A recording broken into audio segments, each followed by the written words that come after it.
በታሪክ ታይቶ የማይታወቀው የጎል ድርቅና የሲዳማ ቡና የዋንጫ ሚስጥር።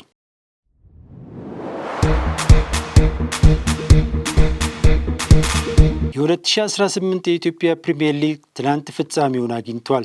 ነገር ግን ዘንድሮ የታየው የሊግ ውድድር ተራ የደረጃ ሰንጠረዥና ውጤት ብቻ አልነበረም። ባለፉት 5 ዓመታት ውስጥ በሊጋችን ላይ የተመዘገቡ ቁጥሮችን ስንገመግም የኢትዮጵያ እግር ኳስ አቅጣጫውን ሙሉ በሙሉ እንደቀየረ የሚያሳዩ አስደንጋጭና አስደናቂ እውነታዎችን እናገኛለን። ዛሬ በብስራት ሬዲዮ ከውጤት ባሻገር ያለውን የሊጉን መዋቅራዊ ሽግግር በቁጥርና በታክቲክ እንተነትናለን። ፕሮግራሙ አቅራቢና አዘጋጅ መላኩ ወልደ ሰንበት ነኝ። መልካም ቆይታ። ለመሆኑ ሊጋችን ወዴት እየሄደ ነው? እስኪ በቅድሚያ የጨዋታዎችን ባህሪ እንመልከት። ባለፉት 5 ዓመታት ውስጥ የታየው አንድ ወጥ ባህሪ ምንድን ነው ካላችሁ፣ ብዙ ግቦች የሚቆጠሩት ከ76ኛው ደቂቃ በኋላ መሆኑ ነው። ዘንድሮ 22 ከመቶ ግቦች የተቆጠሩት በዚህ የመጨረሻ ክፍለ ጊዜ ላይ ነው። ይህ የሚያሳየው የተጫዋቾቻችን የታክቲክ ትኩረት ማጣት ወይስ የአካል ብቃት መውረድ? ከዚህ በተጨማሪ በጨዋታ በአማካይ የሚፈጸሙ ጥፋቶችን ስናይ 27.33 መሆናቸው ጨዋታዎች አሁንም በከፍተኛ ሁኔታ እንደሚቆራረጡና የሊጉ የጨዋታ ፍጥነት ዝቅተኛ መሆኑን ያረጋግጣል። ይህን ካልኳችሁ ወደ ዋናው ትልቅ ጉዳይ እንግባ።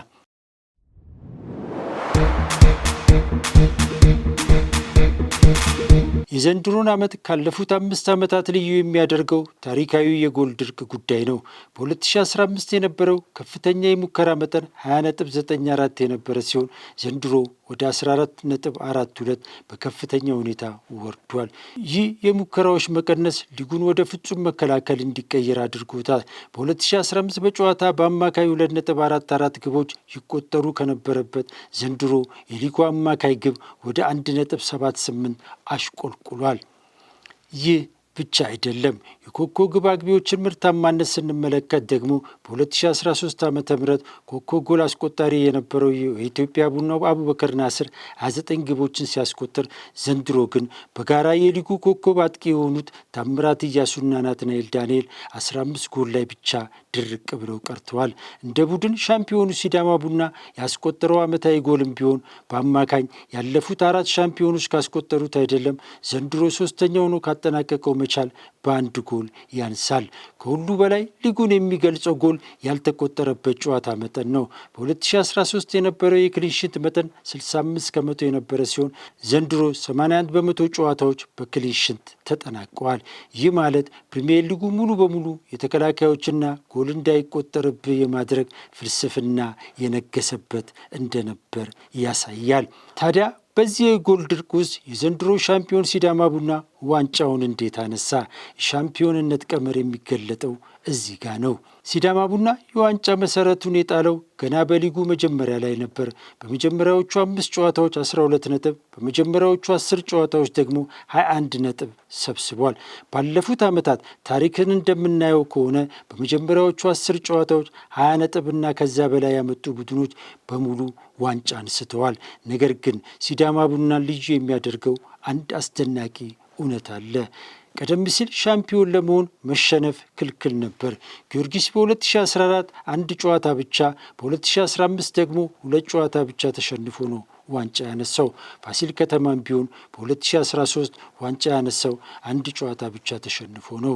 ነገር ግን ሲዳማ ቡና ዘንድሮ 8 ጨዋታዎችን ተሸንፎ 11 ጨዋታዎችን አቻ ወጥቶ ሻምፒዮን ሆኗል። ይህን ቁጥር ይበልጥ አስገራሚ የሚያደርገው የክለቡ ታሪካዊ ማህደር ነው። ወደ ኋላ ተመልሰን የ2011ን የሊጉን ጉዞ ስንመለከት ሲዳማ ቡና በ30 ጨዋታዎች በአማካኝ 1.93 ነጥብ ያስመዘገበ ሲሆን የተሸነፈውም 6 ጨዋታዎች ብቻ ነበር።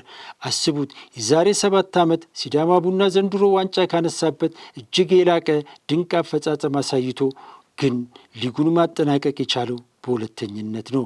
ይህ ታሪካዊ ንጽጽር ምን ይነግረናል? በ2011 ዓ.ም 1.93 አማካይ ነጥብ ይዞ ዋንጫ ያጣው ሲዳማ ቡና ዘንድሮ በ1.78 ደካማ አማካይ ነጥብና በ8 ሽንፈት የሊጉ ንጉስ ሆኗል።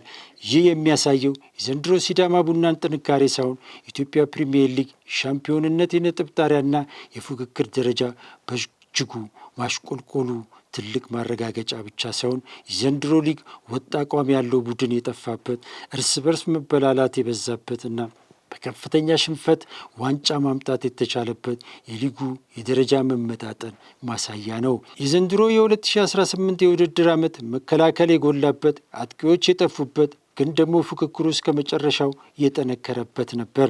ለቀጣዩ የ2019 የውድድር ዘመን ክለቦች ሻምፒዮን መሆን ከፈለጉ በመጀመሪያዎቹ 10 ጨዋታዎች 21 ነጥብና ከዛ በላይ ማምጣትን እንደ ወርቃማ ሕግ መያዝ እንዳለባቸው የሊጉ ቁጥሮችና ታሪክ ይነግሩናል። ለመሆኑ እናንተስ የዘንድሮ የሲዳማ ቡና በ8 ሽንፈት ሻምፒዮን መሆን የሊጉን ጥንካሬ ወይስ ድክመት ያሳያል? ሀሳብ አስተያየታችሁን በኮሜንት ላይ አስቀምጡልን። መላኩ ወልደ ሰንበት ነበርኩ። ቸርን ሰንብት።